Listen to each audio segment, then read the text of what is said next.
नमस्कार दोस्तों, राधे राधे, जय श्री कृष्ण। मैं मोमिता स्वागत करती हूँ आप सबको मेरे यूट्यूब चैनल अरिजीत मोमिता में। आज मैं आप सबके साथ साल 2023 सोमवती अमावस्या कब है अर्थात सोमवती अमावस्या का सही तिथि, शुभ मुहूर्त, स्नान दान का शुभ मुहूर्त, पूजा विधि, व्रत कथा और महत्व शेयर करूंगी। तो ये जानने के लिए मेरे साथ वीडियो में अंत तक जरूर बने रहेगा। तो चलिए शुरू करते हैं। ओम नमः शिवाय नमः। हिंदू धर्म में सोमवती अमावस्या का बहुत ही अधिक महत्व है। आइए बात करते हैं सोमवती अमावस्या का सही तिथि और शुभ मुहूर्त के बारे में। साल 2023 में सोमवती अमावस्या 20 फरवरी सोमवार को रहेगी। हिंदू पंचांग के अनुसार हर माह के कृष्ण पक्ष से आखिरी दिन अमावस्या तिथि होती है। इस साल फागुन मास की अमावस्या तिथि 20 फरवरी सोमवार को है। सोमवार की अमावस्या आने के कारण यह सोमवती अमावस्या कहलाती है। ज्योतिषाचार्य के अनुसार सोमवती अमावस्या के दिन पवित्र नदियों में स्नान व दान का विशेष महत्व है। मान्यता है कि इस दिन स्नान दान व तप करने से पुण्य की प्राप्ति होती है व पाप मिट जाते हैं। सुहागिन महिलाएं इस दिन पति की लंबी आयु के लिए व्रत रखती है। सोमवती अमावस्या के दिन माता पार्वती और भगवान शिव और पीपल के पेड़ की पूजा का विधान है। इस दिन तीर्थ स्थान में स्नान करने से अक्षय पुण्य की प्राप्ति होती है।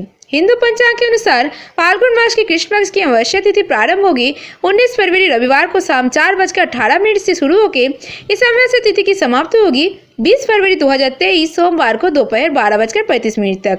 उदय तिथि के अनुसार ये सोमवती अमावस्या 20 फरवरी 2023 को है। आइए बात करते हैं सोमवती अमावस्या के स्नान दान का शुभ मुहूर्त के बारे में। 20 फरवरी 2023 को सोमवती अमावस्या के दिन स्नान दान किया जाएगा और इस दिन सुबह 6:56 से लेकर सुबह 8:20 तक अमृतकाल का समय रहेगा। इसके बाद सुबह 9:45 से सुबह 11:10 तक दान का उत्तम मुहूर्त है। आइए बात करते हैं सोमवती अमावस्या के पूजा विधि के बारे में। सोमवती अमावस्या के दिन सुहागिन महिलाएं पीपल के वृक्ष की पूजा करती है। सोमवती अमावस्या के दिन भगवान शंकर की विधिवत पूजा की जाती है। मान्यता है कि भगवान शिव की पूजा करने से चंद्रमा मजबूत होता है। इस दिन पवित्र नदी में स्नान व सूर्यदेव को अर्घ्य दिया जाता है। गायत्री मंत्र का जप करना चाहिए, पितरों का तर्पण करना चाहिए और मोक्ष की कामना करनी चाहिए। पूजा पाठ के बाद किसी गरीब या जरूरतमंद को भोजन या वस्त्र दान करना चाहिए। इस दिन माँ लक्ष्मी की पूजा करने भी शुभ माना जाता है। इस दिन पीपल का पेड़ का 108 बार प्रदक्षिणा करना चाहिए और इस दिन भगवान विष्णु का पूजन का भी नियम है। इस दिन मौन रहकर पूजा करने से शास्त्र गौदान का पुण्य फल प्राप्ति होती है। प्रदक्षिणा के समय 108 फल अलग रखकर समापन के समय को वेदपाठी ब्राह्मणों को दान देना चाहिए। ये स्त्रियों का प्रमुख व्रत है। सोमवार चंद्रमा के दिन है। इस दिन सूर्य या चंद्रमा एक सीध में स्थित रहते हैं, इसलिए यह पर्व विशाल पुण्य फलदायी माना जाता है। और अमावस्या के दिन शिव मंदिर में जाकर गाय के कच्चे दूध, दही और शहद से शिव जी का अभिषेक करें और उन्हें काले तिल जरूर अर्पित करें। आइए बात करते हैं सोमवती अमावस्या के महत्व के बारे में। धार्मिक मान्यता के अनुसार सोमवती अमावस्या का विशेष महत्व होता है। इस पावन दिन में पितरों को तर्पण करने से उनका विशेष आशीर्वाद प्राप्त होता है और जीवन में सुख समृद्धि की प्राप्ति होती है। इस दिन पवित्र नदी में स्नान का भी विशेष महत्व है। सोमवती अमावस्या के दिन भगवान शिव की पूजा अर्चना करने से मनुष्य की सभी मनोकामनाएं पूरी हो जाती है। सोमवती अमावस्या का संयोग साल में 2 से 3 बार ही होती है। मान्यता के अनुसार इस दिन गंगा जल में डुबकी लगाने और दान करने से कई गुना पुण्य फल की प्राप्ति होती है। आइए बात करते हैं सोमवती अमावस्या की व्रत कथा के बारे में। पौराणिक कथा के अनुसार एक गरीब ब्राह्मण परिवार था। इसमें पति पत्नी के अलावा एक पुत्री भी थी। आयु के अनुसार पुत्री धीरे धीरे बड़ी होने लगी। बढ़ती उम्र के साथ ही उसमें स्त्रियों के गुणों का भी विकास होने लगा और वो बहुत ही सुंदर, सुशील और सर्वगुण संपन्न थी। लेकिन गरीब होने के कारण उसका विवाह नहीं होना था। एक दिन उस ब्राह्मण के घर एक साधु महाराज पधारे। कन्या की सेवा से साधु महाराज बहुत ही प्रसन्न हुए। उन्होंने कन्या को लंबी उम्र का आशीर्वाद दिया और कहा कि इस कन्या के हथेली में विवाह का योग नहीं है।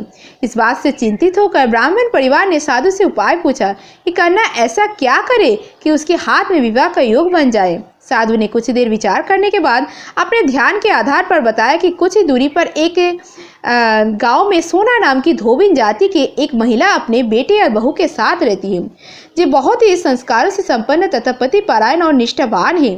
यदि ये कन्या उसकी सेवा करे और इसके विवाह में वह महिला अपनी मांग का सिंदूर लगा दे तो उसके बाद इस कन्या का विवाह तो हो जाएगा और विवाह में विधवा योग भी मिल सकता है। साधु ने यह भी कहा था कि वह महिला कहीं आती जाती नहीं है। ये बात सुनकर ब्राह्मणी ने अपनी बेटी से धोबिन की सेवा करने की बात कही। अगले दिन कन्या प्रातःकाल ही उठकर सोना धविन के घर चली गई और वह साफ सफाई और अन्य सारे कार्य करके अपने घर वापस आती थी। एक दिन सोना धविन अपनी बहू से पूछती है कि तुम तो सुबह ही उठकर सारे काम कर लेती हो और पता भी नहीं चलता। बहू ने कहा, माँ जी, मैंने तो सोचा कि आप ही सुबह उठकर सारे काम कर लेते हैं, मैं तो लेट से उठती हूँ ना। तभी सोना धोबिन और उसकी बहू ने सोचा कि हम दोनों निगरानी करेंगे कि कौन सुबह उठ के हमारा घर का सारा काम कर लेते हैं। कई दिनों के बाद धोबिन ने देखा कि एक कन्या का मुंह अंधेरे में घर में आती है और सारे घर का काम करके जाती है। जब वह जाने लगी तो सोना धोबिन उसके पैरों पर गिर पड़ी और पूछने लगी कि आप कौन हैं और इस तरह छुपकर मेरे घर में चाकर की तरह क्यों काम करती है। तब कन्या ने साधु द्वारा कही गई सारी बात बताई। सोना धविन पति परायण थी, उसमें तेज था, वह इस बात के लिए मान गई। सोना धविन के पति थोड़ा अस्वस्थ थे। उसने अपनी बहू से अपने लौट आने तक घर पर रहने का कहा। सोना धविन ने जैसे ही अपनी मांग का सिंदूर उस कन्या की मांग में लगाया, उसका पति मर गया। उसे इस बात का पता चल गया और सोना धविन ने घर से निर्जली निकली थी, ये सोचकर कि रास्ते में कहीं पीपल का पेड़ मिलेगा तो उसे भबरी देकर उसकी परिक्रमा करने के बाद ही जल ग्रहण करेगी। उस दिन सोमवती अमावस्या थी। ब्राह्मण के घर मिले पूरे पकवान की जगह उसने ईंट के टुकड़ों से 1 से 8 बार भबरी देकर पीपल के पेड़ की 108 बार परिक्रमा की और उसके बाद ही जल ग्रहण किया। ऐसा करते ही उसका पति वापस जीवित हो गया। इसलिए माना जाता है कि इस दिन व्रत आदि करने से पुण्य फल की प्राप्ति होती है। राधे राधे। जय श्री कृष्ण, जय भोलेनाथ, जय माँ पार्वती। आज की सोमवती अमावस्या जुड़ी सारी कथा समाप्त हुआ। अगर ये वीडियो आपको अच्छी लगी तो वीडियो को ज़्यादा से ज़्यादा लाइक और शेयर जरूर कीजिएगा। ऐसे और वीडियोस पाने के लिए मेरे चैनल नॉलेज विद मोमिता को जरूर सब्सक्राइब कीजिएगा। सब्सक्राइब के बाद में बेल आइकन दबाना मत भूलिएगा, जिससे कि आने वाले वीडियो का नोटिफिकेशन जल्द मिल जाए। और कमेंट में लिखना मत भूलिएगा वीडियो कैसी लगी। आप मुझे इंस्टाग्राम और फेसबुक पे फॉलो कर सकते हैं। मेरे इंस्टाग्राम और फेसबुक लिंक डिस्क्रिप्शन बॉक्स में दिया गया है, आप जाके चेक कर सकते हैं। आज के लिए इतना ही, मैं मिलूंगी नेक्स्ट वीडियो में। तब तक के लिए tata bye, thanks for watching. Radhe Radhe, जय श्री कृष्णा।